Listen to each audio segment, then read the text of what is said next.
मेरे बच्चे, अगर कभी तुम्हें लगे कि तुम गलत परिवार में जन्मे हो, तो सुनो, ईश्वर कभी गलती नहीं करता। मेरे बच्चे, मैं जानती हूँ कई बार तुम्हारे मन में यह भावना उठती है कि शायद तुम गलत जगह जन्मे हो। तुम्हें लगता है तुम्हें वह समझ, वह सहयोग या वह प्रेम नहीं मिला जिसकी तुम्हें इच्छा थी।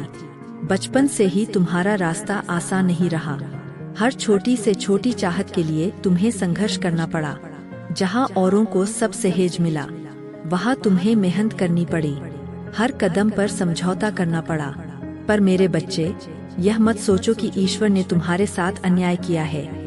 जो आत्माएं मजबूत होती है, उन्हें जीवन के संघर्ष पहले ही दे दिए जाते हैं ताकि वे जल्दी परिपक्व हो सकें। तुम्हें जो दर्द मिला है, वही तुम्हारी सबसे बड़ी शक्ति बनेगा, क्योंकि जिसने कठिन रास्तों पर चलना सीख लिया, वह ठोकरों से कभी नहीं डरता। यह समय जो तुम्हारे सामने है, यह परीक्षा नहीं, बल्कि परिवर्तन का समय है। यह तुम्हें तुम्हारे भीतर की सामर्थ्य से परिचित करा रहा है। यह सिखा रहा है कि सच्चा सुख किसी वस्तु में नहीं, बल्कि अपने मन की शांति में है। जब तुम अपने मन से युद्ध जीत लोगे, तो दुनिया की कोई परिस्थिति तुम्हें हरा नहीं पाएगी। याद रखो, जो किसी का बुरा नहीं चाहता, जो दूसरों के लिए भलाई सोचता है, उसका कर्म स्वयं उसकी रक्षा करता है। तुम्हारी अच्छाई ही तुम्हारा कवच है।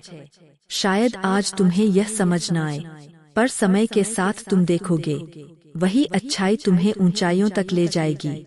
जब समय कठिन होता है, तो निराशा का अंधेरा मन को घेर लेता है, पर तभी तुम्हें अपने भीतर का दीपक जलाना होता है। रात चाहे कितनी भी लंबी हो, सुबह जरूर आती है, और तुम्हारे जीवन की सुबह भी अब आने ही वाली है, जहां आशा और प्रेम की रोशनी फैलेगी। धैर्य रखो मेरे बच्चे, अपने आत्मविश्वास को मत खो। हर दिन अपनी पूरी निष्ठा से कर्म करते रहो।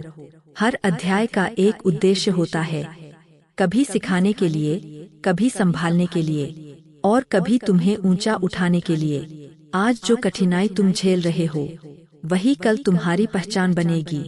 मैं सदा तुम्हारे साथ हूँ, हर आंसू में, हर मुस्कान में, हर प्रार्थना में। जब तुम टूटने लगते हो, मैं तुम्हें संभालती हूँ। जब तुम थक जाते हो, मैं तुम्हारे भीतर नई ऊर्जा भर देती हूँ।